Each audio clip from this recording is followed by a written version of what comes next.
Bonjour. Après avoir vu qu'est-ce qu'était la psychomotricité, pour qui elle s'adressait, voyons maintenant comment ça marche en pratique. Alors, rappelons quand même que la psychomotricité est auxiliaire de la médecine, au même titre que la kinésithérapie, l'orthophonie, les infirmiers, les orthoptistes et les ergothérapeutes. Ainsi, le psychomotricien exerce sur prescription médicale. Il va exercer soit en tant que salarié dans un centre de consultation ambulatoire, les hôpitaux, les services de psychiatrie, de gériatrie, dans les institutions publiques ou privées, telles que les CMPP, IME, CESAD, ESAT, les crèches, les maisons de retraite telles que les EHPAD, les CRA, etc.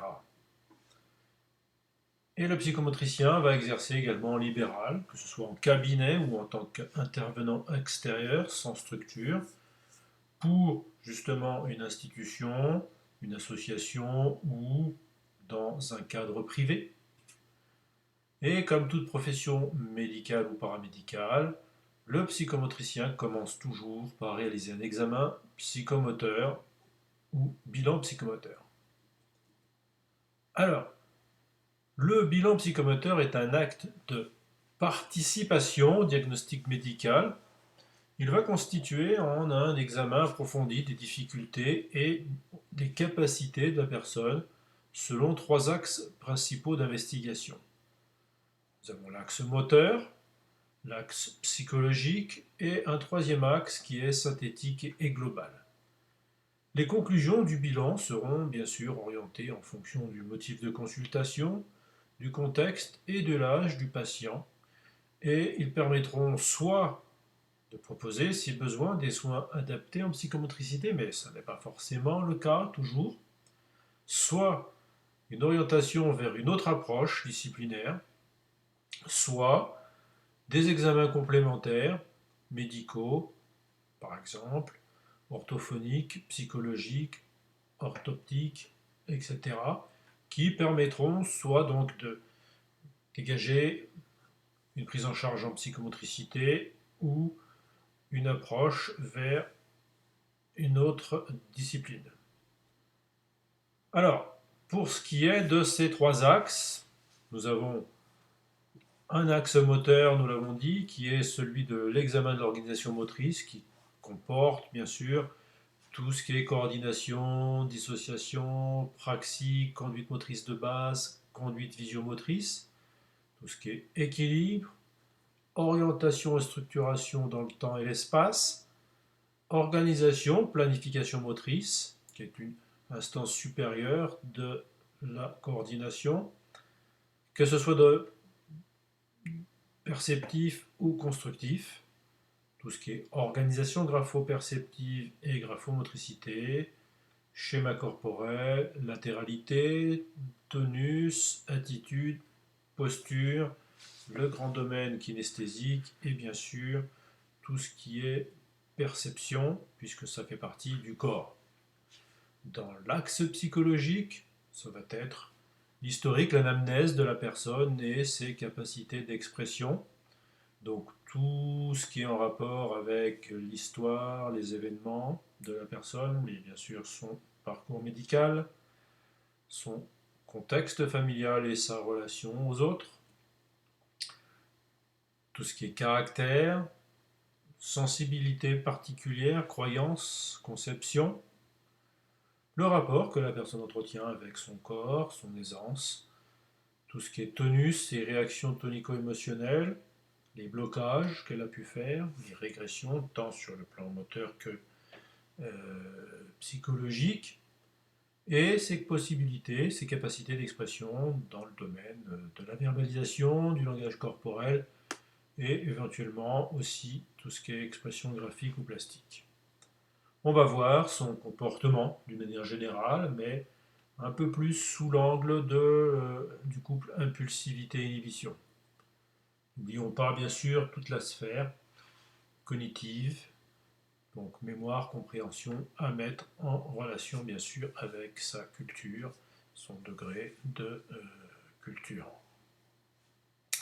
Et le troisième axe, le plus important, qui va être une synthèse globale de ces deux précédents axes, dont l'objectif sera de recueillir tous ces éléments pour en faire une synthèse psychomotrice.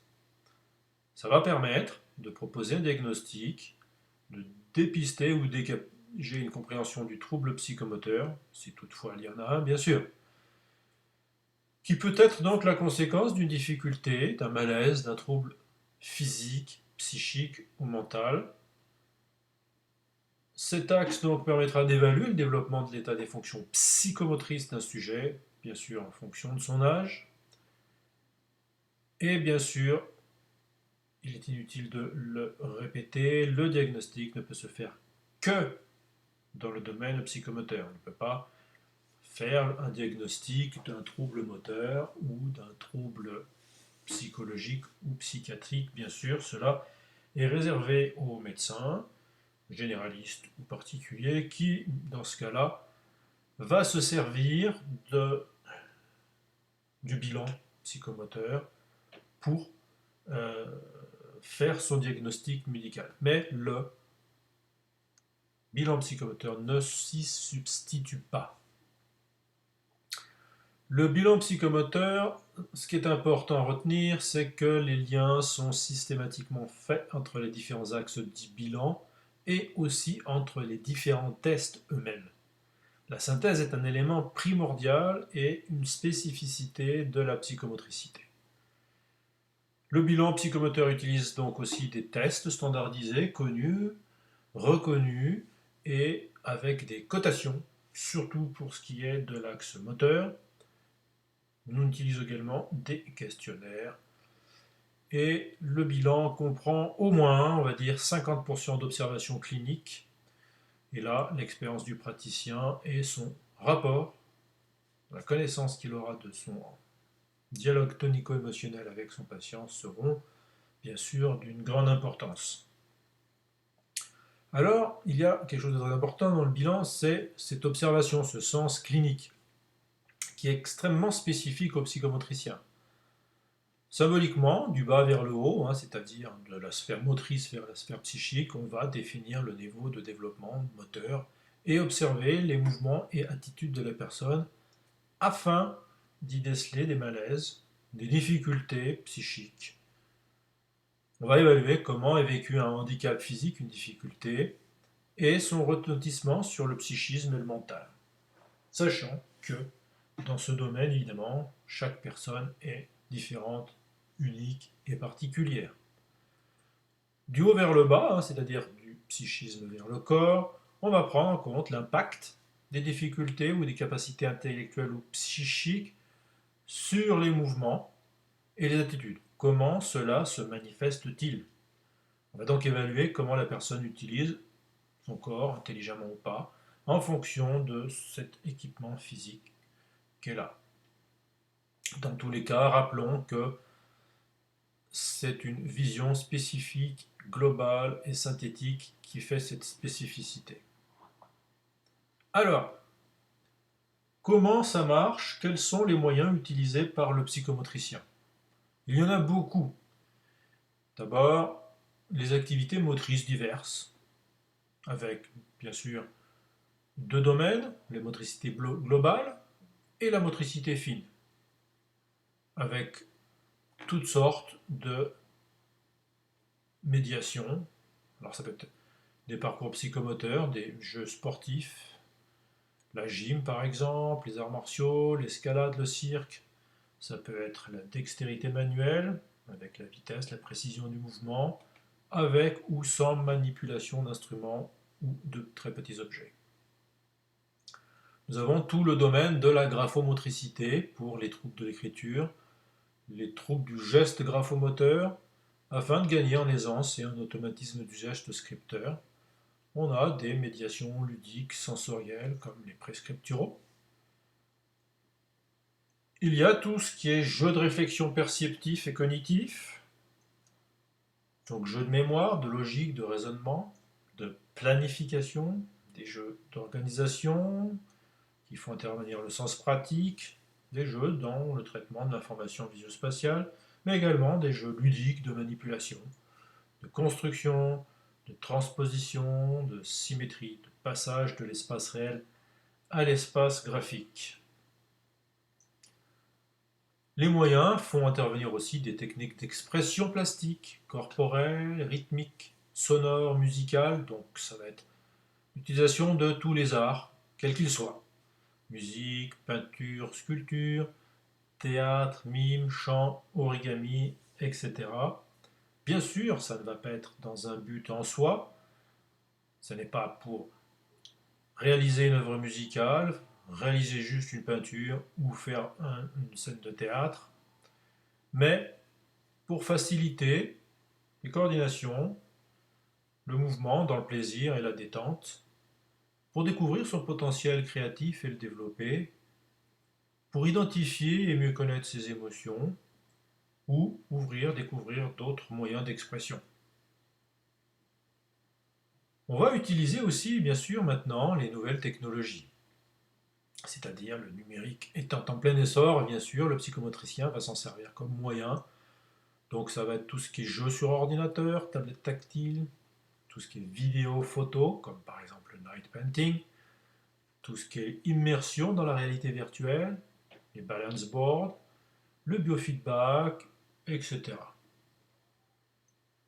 On va utiliser les outils technologiques palliatifs pour les troubles de l'écriture et pour les handicaps sensoriels, tels que par exemple des agrandisseurs pour la déficience visuelle par exemple, ou des aides au déplacement moteur. Et là, on ne va pas se substituer à l'ergothérapeute ou à quelque autre métier, mais on va travailler avec la personne, avec ces outils, parce que pour certains types de handicap, ce sont bien sûr des outils que la personne utilise dans son quotidien. Comme autre moyen, nous avons bien sûr tout ce qui est relaxation et gym douce, qui mettent en œuvre le tonus. Ça nous permet de solliciter un large éventail de troubles, de malaises, qui soient d'origine physique, fonctionnelle, émotionnelle ou mentaux. Ça permettra à la personne d'identifier et mieux connaître ses émotions, de retrouver une harmonie dans sa relation à elle-même. On a trois types de relaxation. On appelle les relaxations passives. Alors, il y en a beaucoup, hein, citons juste par exemple Jacobson, certaines sophrologies, l'hypnose, la méditation, on va dire les méditations, parce qu'il y en a beaucoup. On a tout ce qui est relaxation activo-passif, c'est-à-dire basé sur des mobilisations passives ou des massages ou automassages, et les relaxations plus dynamiques, plus actives, comme le stretching, le yoga, le tai chi, le qigong, l'acupression et les percussions corporelles, ainsi que le shiatsu. Bien sûr, encore une fois ici, rien n'est exhaustif. Citons comme moyen tout ce qui est technique d'intégration sensorielle, où on va utiliser les sens. Ça va être la stimulation qui permet, par la réception, la modulation et l'intégration, d'organiser les messages reçus par le cerveau et les transformer en réponses comportementales adaptées. On va utiliser tous les sens avec ou sans matériel. Citons par exemple le cas de la technique Soeslen qui utilise un matériel très spécifique. Et ça va se diviser en trois types de problématiques. Tout ce qui est discrimination sensorielle et déficience sensorielle, tout ce qui est trouble de la modulation sensorielle, c'est-à-dire trop ou trop peu, comme par exemple dans le cas de l'autisme, et bien sûr tout ce qui va être en rapport avec les troubles d'origine, troubles moteurs, d'origine sensorielle. Comme moyen, bien sûr, on va utiliser le jeu. Alors le jeu, de toute façon, c'est aussi dans les autres médiations. Le jeu, le psychomotricien joue toujours avec ses patients, qu'ils soient petits et grands, hein, les enfants ou les adultes. Et que ce soit des jeux symboliques, que ce soit des jeux d'opposition ou de faire semblant, de mise en scène, de contes, que ce soit avec du matériel, le jeu permet un travail bien plus global que la simple dimension fonctionnelle. Hein, par exemple, la créativité, la socialisation, la confiance en soi, la régulation des émotions et du comportement, et tout ce qui est en rapport avec communication, relation aux autres. C'est par le jeu qu'on apprend, qu'on intègre bien plus que n'importe quoi. Même dans des exercices plus techniques, le jeu permet vraiment d'apprendre mieux. Alors bien sûr, il y a énormément de moyens, on ne se permet pas de supposer être exhaustif dans tous les moyens. Citons par exemple la balnéothérapie, l'équitation, la randonnée, l'escalade. Nous nous excusons auprès de nos confrères si nous avons oublié certaines médiations qu'ils utilisent, mais on ne peut pas faire une liste de tous les moyens.